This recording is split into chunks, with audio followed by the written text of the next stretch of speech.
ಧರ್ಮ ವಿಶ್ವದ ಅತ್ಯಂತ ಪುರಾತನ ಧರ್ಮಗಳಲ್ಲೊಂದು. ಈ ಧರ್ಮದಲ್ಲಿ ದೇವಾಲಯಗಳಿಗೆ ಅತ್ಯಂತ ಮಹತ್ವದ ಸ್ಥಾನಮಾನ ಇದೆ.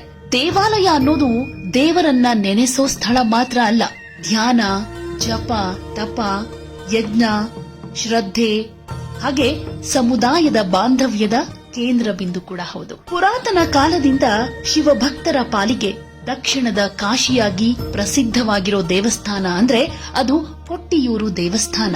ಪ್ರಾಕೃತಿಕ ಸುಂದರತೆಗೆ ತಕ್ಕ ಹಾಗೆ ಧಾರ್ಮಿಕ ಪವಿತ್ರತೆಯೇ ಈ ಕ್ಷೇತ್ರದ ದೊಡ್ಡ ಆಕರ್ಷಣೆ ಅಂತ ಹೇಳಬಹುದು. ಈ ದೇವಸ್ಥಾನದ ವಿಚಾರ ಈಗ ಯಾಕೆ ಮುನ್ನೆಲೆಗೆ ಬರ್ತಾ ಇದೆ ಅಂತಂದ್ರೆ, ಚಾಲೆಂಜಿಂಗ್ ಸ್ಟಾರ್ ದರ್ಶನ್ ಅವರು ಈ ದೇವಸ್ಥಾನಕ್ಕೆ ಭೇಟಿ ಕೊಟ್ಟು ಪೂಜೆ ಮಾಡಿ ಬಂದಿದ್ದಾರೆ ಅನ್ನೋದಕ್ಕೆ.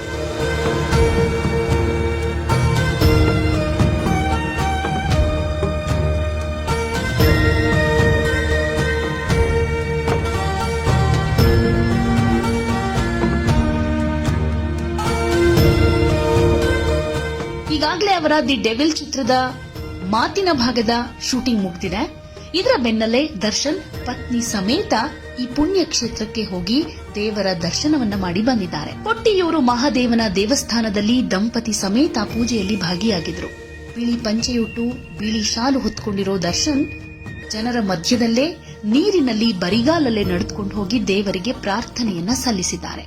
ಈ ದೇವಸ್ಥಾನಕ್ಕೆ ದರ್ಶನ್ ಯಾಕೆ ಹೋದ್ರು, ಈ ದೇವಸ್ಥಾನದ ವಿಶೇಷತೆ ಏನು, ಮಹತ್ವ ಏನು, ಇದೆಲ್ಲದರ ಬಗ್ಗೆ ತಿಳಿಯೋದಾದ್ರೆ, ಈ ಕೇರಳದ ಕೊಟ್ಟಿಯೂರು ಶಿವ ದೇವಾಲಯ ಭಾರತದ ಅತ್ಯಂತ ಪುರಾತನ ಹಾಗೂ ಪವಿತ್ರ ಕ್ಷೇತ್ರಗಳ ಪೈಕಿ ಸ್ಥಾನ ಪಡೆದುಕೊಳ್ಳುತ್ತೆ.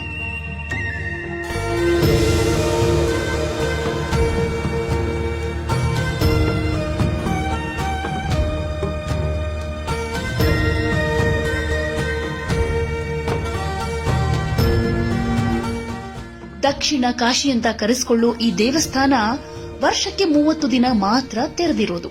ಇದು ಶಿವ ತಪಸ್ಸು ಮಾಡಿದ ಪುಣ್ಯ ಸ್ಥಳ ಅನ್ನೋ ನಂಬಿಕೆ ಇದೆ.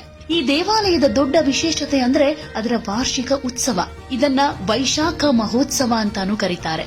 ಈ ದೇವಾಲಯದ ಶಿವಲಿಂಗ ಸ್ವಯಂಭೂ ಅಂದ್ರೆ ನೆಲದೊಳಗಿಂದ ಸ್ವಯಂ ಪ್ರತ್ಯಕ್ಷವಾಗಿದ್ದು ಅಂತ ನಂಬಲಾಗಿದೆ. ನದಿಯ ದಡದಲ್ಲಿ ಅಕ್ಕರೆ ಕೊಟ್ಟಿಯೂರು ಮತ್ತು ಇಕ್ಕರೆ ಕೊಟ್ಟಿಯೂರು ಅನ್ನೋ 2 ದೇವಸ್ಥಾನಗಳಿದೆ. ಅಕ್ಕರೆ ಕೊಟ್ಟಿಯೂರು ಶಿವನ ದೇವಸ್ಥಾನ ವಾರ್ಷಿಕ ವೈಶಾಖ ಮಹೋತ್ಸವದ ಸಮಯದಲ್ಲಿ ವರ್ಷದಲ್ಲಿ 28 ದಿನಗಳು ಮಾತ್ರ ತೆರೆದಿರುತ್ತೆ. ಕೊಟ್ಟಿಯೂರು ದೇವಸ್ಥಾನದಲ್ಲಿ 28 ದಿನಗಳ ಕಾಲ ನಡೆಯೋ ವೈಶಾಖ ಮಹೋತ್ಸವ ದೇವರಿಗೆ ತುಪ್ಪದ ಸ್ನಾನ ಮಾಡಿಸುವ ಮೂಲಕ ಶುರುವಾಗುತ್ತೆ. ಇದನ್ನ ನೆಯ್ಯಟ್ಟಂ ಅಂತಾನೂ ಕರೀತಾರೆ. ವೈಶಾಖ ಮಹೋತ್ಸವವು ಭಗವಂತನಿಗೆ ತೆಂಗಿನ ನೀರಿನಿಂದ ಅಭಿಷೇಕ ಮಾಡೋದ್ರೊಂದಿಗೆ ಮುಕ್ತಾಯಗೊಳ್ಳುತ್ತೆ. ಈ ಆಚರಣೆಯನ್ನ ಎಲೆನೀರಟ್ಟಂ ಅಂತ ಕರೀತಾರೆ.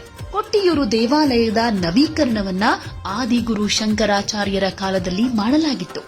ಜೊತೆಗೆ ಇಲ್ಲಿನ ವಾರ್ಷಿಕ ಉತ್ಸವವಾದ ವೈಶಾಖ ಮಹೋತ್ಸವದ ನಿಯಮಗಳನ್ನ ಕೂಡ ಶಂಕರಾಚಾರ್ಯರೇ ಮಾಡಿದ್ದಾರೆ ಅಂತ ಹೇಳಲಾಗುತ್ತೆ. ಈ ವರ್ಷದ ಜೂನ್ 8ರಿಂದ ಜುಲೈ 4ರ ತನಕ ಈ ದೇವಸ್ಥಾನ ಭಕ್ತರಿಗಾಗಿ ತೆರೆದಿರುತ್ತೆ. ಇಂತಹ ಸುಸಂದರ್ಭದಲ್ಲಿ ಕೊಟ್ಟಿಯೂರು ಶಿವ ದೇಗುಲಕ್ಕೆ ದರ್ಶನ್ ಭೇಟಿ ಕೊಟ್ಟಿದ್ದಾರೆ.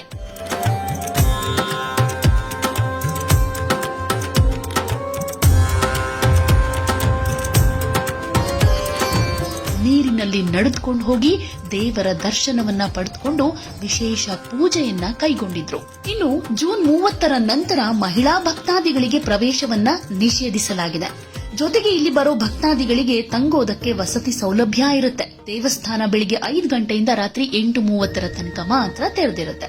ಕೇರಳದ ಕಣ್ಣೂರು ಜಿಲ್ಲೆಯಲ್ಲಿರೋ ಈ ದೇವಸ್ಥಾನವನ್ನ ಬಾವಲಿ ನದಿಯ ತಟದಲ್ಲಿ ಕಾಣಬಹುದು. ದಕ್ಷಿಣ ಭಾರತದಲ್ಲಿ ಶಿವನನ್ನ ವಿಶೇಷವಾಗಿ ಪೂಜೆ ಮಾಡಲಾಗುತ್ತೆ.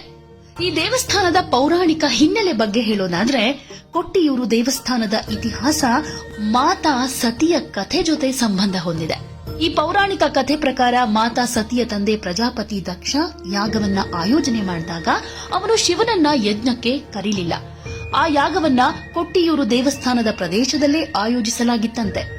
ಈ ದೇವಾಲಯಕ್ಕೆ ಕೊಟ್ಟಿಯೂರು ಅನ್ನೋ ಹೆಸರು ಕತ್ತಿಯೂರ್ನಿಂದ ವಿಕಸನವಾಗಿದೆ.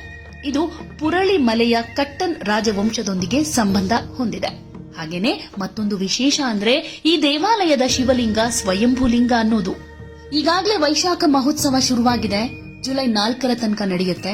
ವೈಶಾಖ ಮಹೋತ್ಸವದ ದಿನ ಶಿವಲಿಂಗಕ್ಕೆ ತುಪ್ಪದಿಂದ ಅಭಿಷೇಕ ಮಾಡಲಾಗುತ್ತೆ.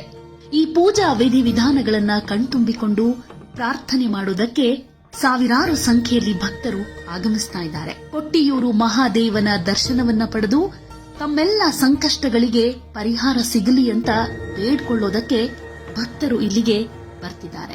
ವರ್ಷದಲ್ಲಿ ಕೇವಲ 30 ದಿನ ಮಾತ್ರ ತೆರೆದಿರೋ ಈ ದೇವಸ್ಥಾನಕ್ಕೆ ಬಂದು ತಮ್ಮ ಸಂಕಷ್ಟಗಳನ್ನ ಪರಿಹರಿಸಿಕೊಂಡು ಮಹಾದೇವನ ಕೃಪೆಗೆ ಪಾತ್ರರಾಗ್ತಿದ್ದಾರೆ.